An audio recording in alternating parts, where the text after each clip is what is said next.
ជំរាបសួរបងប្អូនទាំងអស់គ្នាថ្ងៃហ្នឹងមកហុយមួយឆ្នាំធំហ្នឹងគឺមកធ្វើស៊ុបញ៉ាំបងប្អូនគឺស៊ុបជើងគោយើងដល់ស្ងួយស្ងាញ់បងប្អូនឥឡូវនេះចង់ដឹងធ្វើយ៉ាងម៉េចទៅមើលទាំងអស់គ្នាបងប្អូនជាដំបូងខ្ញុំមានជើងគោចំនួន1ហើយនឹងលាយឆ្អឹងបន្តិចវាខ្លះហើយនឹងសាច់ខ្លះបងប្អូនហើយបន្ទាប់មកខ្ញុំធ្វើការលាងទឹកវាស្អាតសិនមុននឹងយកទៅធ្វើស៊ុបគឺយើងលាងទឹកឲ្យស្អាតពី3ទឹកសិនបងប្អូនហើយស៊ុបខ្ញុំថ្ងៃនេះដែរគឺថាមួយឆ្នាំធំបងប្អូនគឺថាធ្វើឲ្យដួសចែក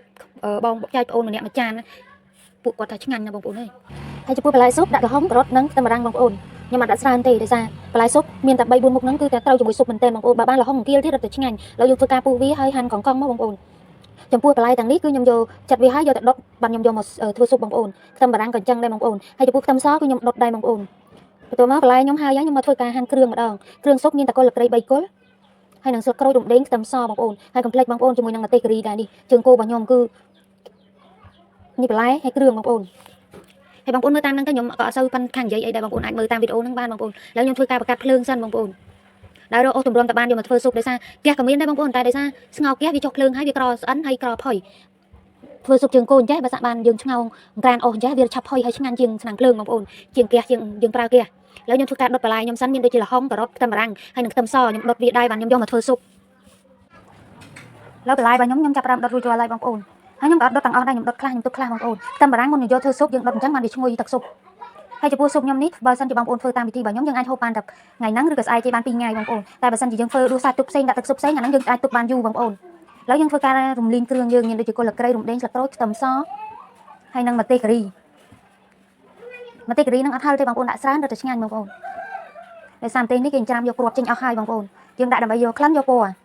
ហើយធ្វើការកូរច្បល់វាយើងរំលីងឲ្យគ្រឿងយើងឡើងឈ្ងុយសិនបងប្អូនចាំដាក់ទឹកแล้วគ្រឿងខ្ញុំចាប់ផ្ដើមក្លិនឈ្ងុយក្រហមដដែលហើយខ្ញុំធ្វើការចាក់ជើងគោឆ្អឹងចូលហើយនឹងដាក់ខ្ទឹមដែលយើងបានដុតហ្នឹងបងប្អូនដាក់ជើងគោចូលមកហើយយើងរំលីងដាក់ទឹកមកល្មមផុកសិនបងប្អូនពេលដែលយើងរំងាស់រំលីងវារៀងដាច់ទឹកចាំបន្ថែមទឹកឲ្យច្រើនធ្វើអញ្ចឹងបានសាច់គោយើងឆ្អឹងគោយើងផុយល្អជើងគោយើងផុយស្រួលញ៉ាំអត់ស្វិត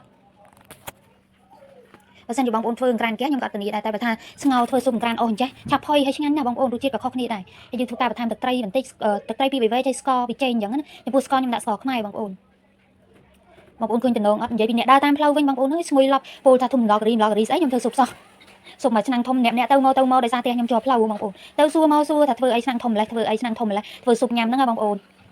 អត់សូវបានធ្វើទេបងប្អូនដោយសារម្ហូបមុខនេះវាហត់ហើយក្តៅទៀតបងប្អូនអញ្ចឹងយូរខ្ញុំធ្វើហូបម្ដងទេដោយសារថ្ងៃហ្នឹងប្តីគាត់ពោលថាហេវអស់កម្លាំងអីចឹងក៏សម្រាប់ចិត្តទិញជើងគោមកជាហៀងយកមកធ្វើស៊ុបឲ្យគាត់ញ៉ាំទៅបងប្អូនហើយយើងធ្វើការដាក់បន្លែដាក់អីចូលចឹងមកបងប្អូនដោយសារជើងគោយើងបានរំងាស់វាប្រហែលជាកន្លះម៉ោងអីហើយនិយាយពីទឹកស៊ុបខ្ញុំវិញឈ្ងុយឡប់ហ្មងបងប្អូនអើយហើយខ្ញុំក៏ធ្វើការដាក់តាពាំងស្ងោរខ្ញុំចូលបន្តិចដែរបងប្អូនគឺធ្វើស៊ុបកាលណាក៏ខ្ញុំដាក់តាពាំងដោយសារវាឆ្ងាញ់សាច់យើងក៏ចាប់ដើមផុយស្បែកជើងគោក៏ចាប់តែលេសចេញពីស្អាតបងប្អូន